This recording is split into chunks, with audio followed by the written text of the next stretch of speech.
আসসালামু আলাইকুম। প্রাথমিক বৃত্তি পরীক্ষা 2025-এ বাংলা পরীক্ষায় 1 নম্বরে থাকবে একটি কবিতা। কবি এবং কবিতার নামসহ কবিতার 8 লাইন লিখতে হবে। নম্বর থাকবে 10। কবির নামের জন্য 1, কবিতার নামের জন্য 1 এবং 8 লাইনের জন্য 8 নম্বর। মোট 10 নম্বর থাকবে। আমরা কবিতাটা বইয়ে যেরকমভাবে লাইনগুলো অ্যারেঞ্জ করা আছে, যার নিচে যেরকমভাবে যে লাইন শুরু যেখান থেকে সেভাবেই লেখার চেষ্টা করব। ঠিক আছে, অনেকে আছি একদম সুন্দর করে লাইন বাই লাইন লিখে চলে যায় একদম সোজা করে, সেরকম না। বইয়ে যেভাবে আছে, যে লাইনের নিচে যে লাইন যেভাবে আছে, একটা লাইনের নিচে আরেকটা লাইন যেভাবে আছে যেখান থেকে শুরু সেভাবেই আমরা কবিতাটা লেখার চেষ্টা করব।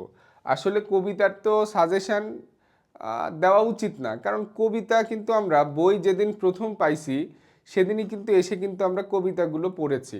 আর কবিতা আমাদের সবসময় মুখস্থ থাকেই। কবিতার যে জিনিসটা হলো কবিতা লিখবো কিভাবে, এটা হলো মেন জিনিস। ঠিক আছে, এবং দাড়ি কমা বা জ্যোতি বা ছেদ চিহ্ন যেগুলো আছে সেগুলো যেন খুব সুন্দর করে দেওয়া হয়, বইয়ের মতো করেই হুবহু।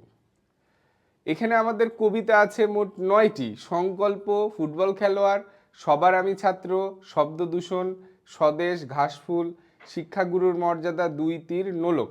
এই 9টা কবিতার মধ্যে এই 5টা গুরুত্বপূর্ণ। এই 5টা কি বাবা? গুরুত্বপূর্ণ 9টা কবিতার মধ্যে। আর এখান থেকে আমার কাছে মনে হয় সংকল্প, শিক্ষাগুরুর মর্যাদা, সংকল্প, শিক্ষাগুরুর মর্যাদা, সবার আমি ছাত্র, এগুলো বেশি ইম্পর্টেন্ট। ঠিক আছে, আমার কাছে সব থেকে ইম্পর্টেন্ট মনে হয় সংকল্প আর শিক্ষাগুরুর মর্যাদা। ঠিক আছে, তাছাড়া আমার মনে হয় যে এই 5টার বাইরে না আসার সম্ভাবনাই বেশি। এটা তো সাজেশন ওইভাবে দেওয়া ঠিক না বা সাজেশন হয় না, তারপরেও তোমাদেরকে বললাম তোমরা এগুলো একটু ভালো করে প্র্যাকটিস করো এবং অবশ্যই কোন লাইনের নিচে কোন লাইন কিভাবে আছে সেটা ঠিক রাখো, তাইলে দেখবা সম্পূর্ণ নম্বর পেয়ে যাবা। ঠিক আছে।